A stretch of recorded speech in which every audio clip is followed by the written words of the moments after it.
Well, Chairman Enzi, thank you very much for calling this hearing today, and thank you very much for your introduction and testimony, because you made all the points that all of us who've looked to support biennial budgeting have tried to make for years in the United States Senate. This is my 34th year in elected office, 17 in the state legislature and 17 in Washington, D.C. In the state of Georgia, in the legislature where I was an appropriator, we had a constitutional prohibition on meeting for longer than 40 days.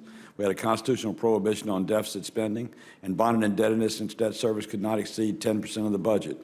Therefore, we had a good fiscal policy. We didn't waste time when we were in session, and we didn't overspend. I would submit to you Congress needs the same type of imposed self-restraint to begin to handle the money of the people of the United States of America in a more responsive manner. If we were hired rather than elected, we would have all been fired for the way in which we handle the money of the people of this country, and I think it's time we changed our discipline and changed our restrictions. As the chairman noted, he is a co-sponsor of my bill, and I'm a co-sponsor of his.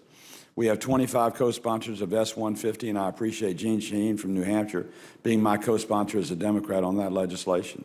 68 members of the Senate 2 years ago in the budget debate adopted this concept as a concept the Senate would like to go to. I can tell you from having gone to every member of the United States Senate and talked one-on-one about this bill, almost everybody on the Budget Committee favors it, almost every rank and file member that's not an appropriator favors it, and almost every appropriator doesn't. And there's a fear of the appropriators of giving up something by going to a 2-year cycle. I want to submit early on in my testimony they're giving up absolutely nothing except to appropriate on a supplemental basis when there's a crisis in need in between the 2 years of budgeting and appropriating. That's all the appropriators give up. And in fact, if we have a crisis and they need to appropriate, it's important that it only be on one subject rather than redoing the entire budget or the entire Appropriations Act. This idea's concept is based on exactly what the chairman said. If we appropriate in odd-numbered years when we're not running for re-election and do oversight in even-numbered years, then instead of bragging about how much bacon we're bringing home when we go back to campaign, we brag about how much money we save because of quality oversight. Every one of us in the Senate knows this fact to be true.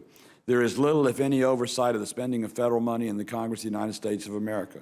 We can't even get our Appropriations Acts passed within time, much less get an oversight bill done in time. It is time we change the rules by which we govern ourselves to see to it we do the oversight that's necessary to efficiently and effectively spend the $3.7 trillion taxpayer dollars we spend every year.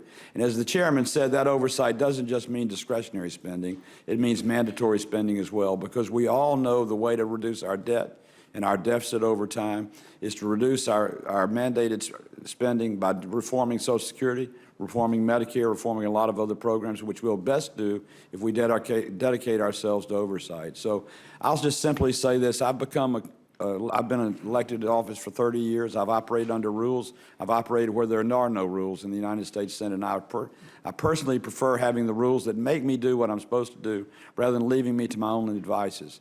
After all, it's our people's money. It's not our money. It's our country. It's not anybody else's country. And if we'll begin to put in place the disciplines we need to put in that you did in your shoe store and I did in my real estate company when we ran a business and had to balance budgets, we'd be a lot better off. And I submit to you the biennial budget is the best process to move America forward to better fiscal accountability, less deficit spending, and a richer, more robust future for our children and our grandchildren. And I thank the committee for its time and its willingness to allow us to testify today.